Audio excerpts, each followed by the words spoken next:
Hello, whoever's listening, and welcome back to the Bible Podcast. This is a place where I just talk about the Bible and God in general, and it's a safe place if you guys want to just, hang out, listen about while you study, or just trying to grow closer to God like I am. So, let's get this started. And yesterday we left off with Adam and Eve, and today we are on Genesis 2-3, the fall. So here we go. Now the serpent was more crafty than any of the wild animals the Lord God had made. He said to the woman, "Did God really say you must not eat from any tree in the garden?" The woman said to the serpent, "We may eat fruit from the trees in the garden, but God did say, 'You must not eat fruit from that tree that is in the middle of the garden, and you must not touch it, or you will die.'"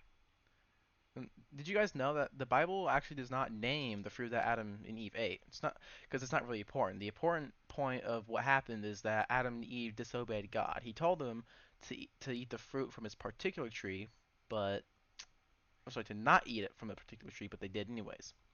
And that's why, well, you'll see what's about to happen. "You will certainly not die," the serpent said to the woman, "for God knows that when you eat from it, your eyes will be opened, and you will be like God, knowing good and evil." When the woman saw the fruit of the tree was good and for food and pleasing to the eye, and also desirable for gaining wisdom, she took some and ate it. She also gave some to her husband who was with her, and he ate it. Then the eyes of both of them opened, and they realized they were naked. So they sewed fig leaves together to make coverings for themselves. Then the man and his wife heard the sound of the Lord God walking as he approached the garden in the cool of day, and they hid from the Lord among the trees of the garden. But the Lord called to the man, "Where are you?" He answered, "I heard you in the garden, and I was afraid, because I was naked, so I hid." And he said, "Who told you that you were naked? Have you eaten from the tree that I commanded you not to eat from?" The man said, "The woman you put me here with, she gave me some fruit from the tree and I ate it." Then the Lord God said to the woman, "What is this you have done?" The woman said, "The serpent deceived me and I ate." So the Lord said to the serpent, "Because you have done this, cursed are you above all livestock and all wild animals. You will crawl on your belly and eat dust all the days for your life." Genesis 3-4. "And I will put enmity between you and the woman and offsprings. He will crush your head, and you will strike his heel." To the woman he said, "I will make your pains in childbearing very severe. With painful labor you will give birth to children. Your desire will be for your husband, and he will rule over you." To Adam he said, "Because you listened to your wife and ate the fruit from the tree which I commanded you, you must not eat from it. Cursed is the ground because of you. Through painful toil you will eat food from it all the days of your life. It will produce thorns and thistles for you, and you will eat plants of the field. By the sweat of your brow you will eat food until you return to the ground, since from it you were taken, for dust you are, and dust you will return." Adam named his wife Eve, because she would become the mother of all living things. The Lord God made garments of skin for Adam and his wife and clothed them.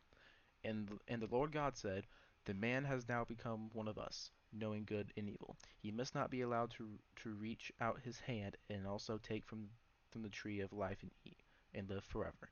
So the Lord banished him from the Garden of Eden to work the ground from which he had been taken. After he drove the man out, he placed it on the east side of the garden of cherubim, and a flaming sword flashing back and forth to guard the way to the tree of life. I apologize for again stuttering and not really, like I said, I haven't really read the Bible, but I'm gonna stop saying that now. Y'all get the point. But anyways, so here we talk about how Adam and Eve disobeyed God, and if we go back, um, actually, the people in biblical times for Adam, it says that God created Adam, the first human being, in his own image. That means that in many ways Adam was like God. God made Adam from the dust of the ground and breathed life into him. God placed Adam in the Garden of Eden to take care of it. And for Eve, it says God did not want Adam to be alone, so he created a helper for him. Her name was Eve, and God made her from one of Adam's ribs, and Adam and Eve lived together in the Garden of Eden. And they were living a fine life until the serpent came along and they made the wrong decision. And it also says here, Adam and Eve made a wrong decision. and they ate from a tree that God had told them to leave alone. Do you ever wonder why they did it? For some answers, read Genesis 3 1-13. Adam and Eve made the wrong decision because someone told them it was alright to do the wrong thing, it looked like an exciting thing to do, and also a close friend did it. Doesn't that also sound like many things we do today as well? We also do stuff like that if all three of those are present. After Adam and Eve had made the wrong decision, they felt guilt and afraid. They hid from God when he entered the garden. They knew they had done wrong, but it was too late. Think about what you should say if someone tells you it's alright to do a wrong thing. If someone if something wrong looks exciting, or if a friend does the wrong thing first and you want to do it too, if you can't think of a good answer, ask an older friend or mom or dad for advice. You should never do the wrong thing, even if other people are doing it. You should always choose to be the better person. Always choose to do the right thing. Even if you're gonna get laughed at, even if you're going to get punished for it, just do the right thing. I know it's hard, but just do the right thing. I promise you will be rewarded for that.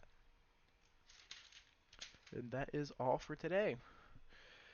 I hope you guys enjoyed, and tomorrow we will pick up on Genesis 3:4, Cain and Abel. And I hope you guys have a good morning, evening, or afternoon, and I will see you guys tomorrow. Goodbye.